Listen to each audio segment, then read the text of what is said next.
So, today I want to talk about this idea of judgments. And really, we're going to be talking about how to stop judging our judgments. So, let's stop judging our judgments. And the reason this is so important is because a lot of us are struggling with showing ourselves self compassion. I often struggle with this as well. And it's something that a lot of my clients struggle with. And it's because a lot of times we don't give ourselves the same grace that we give other people, that we give our friends, that we give our pets. We treat ourselves with these expectations that can be almost impossible to achieve. And a lot of times I see that even just with the thoughts that are coming up. And so I want to share a personal story with how this showed up for me as a means to see if it can help you as well with managing your own thoughts and your own judgments that you have. What I find is that we have this dream, or for me, it's this idea that we don't want to judge ourselves.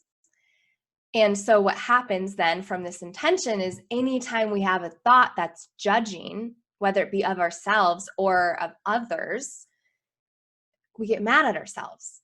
And so we have this thought, this judgment, like I should be farther along than I am, or that's one that I hear myself, or I'm behind, or this should be working out differently.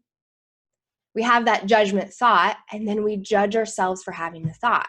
So for me, it would show up as then I'd think something like, I should be farther along. And then I'd think, oh, I shouldn't be having this thought. I should have figured this out by now. I shouldn't be judging myself. And then I judge myself for judging myself, which just puts you in a judgment spiral and makes you feel pretty terrible because you just start beating on yourself for having judgments and then judging the judgments. And so instead of monitoring my mind for these thoughts as a means to build awareness and curiosity, sometimes I was using it as a means to tear myself down again.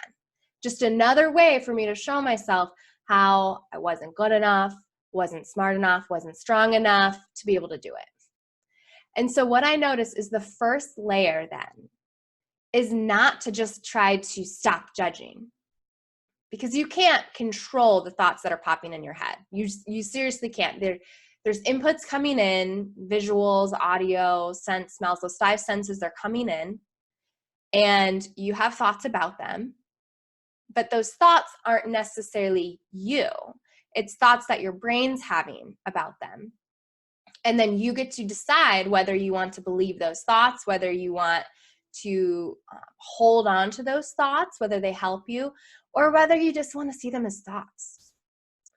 So instead of having a thought come in, a thought maybe that you don't like, that's another way to think about it, is if you have a thought that you don't like, instead of judging or getting mad at yourself or your brain for having that thought, instead just decide not to make it mean anything.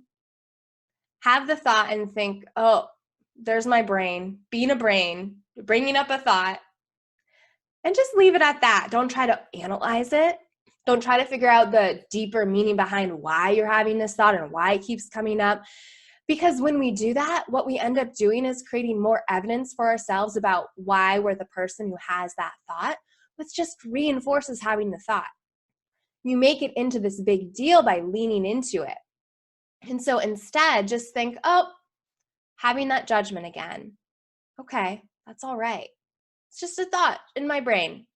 I don't have to make it mean anything about me, and I don't have to hold on to it closely. I can just notice I'm having the thought, and I'm okay. There's nothing wrong here. What that does is it takes off one of the layers of judgments, because now instead of just having the thought you don't like and then judging yourself for having the thought, you're only having the thought you don't like, which feels like not enough. It could. That's a judgment that I'm having about that concept. But really, I want to invite you to test it out, because it really will free you, because it takes away one whole layer of judgment that you're stacking on to some thought that you've had. So by doing this, we allow ourselves some freedom. We allow ourselves to have thoughts and not feel frustrated or angry with ourselves for having them, because we make it okay to have a thought, because we don't make the thought mean that's who we are or that's what we are. We don't make it mean anything about us as a person. We just make it think, or our brain is having a thought. And that's that. So that's what I have for you today. I hope this is helpful. If you're noticing some thoughts that you don't like, it's a great opportunity for you to practice just thinking, all this means is I have a human brain, and then moving on.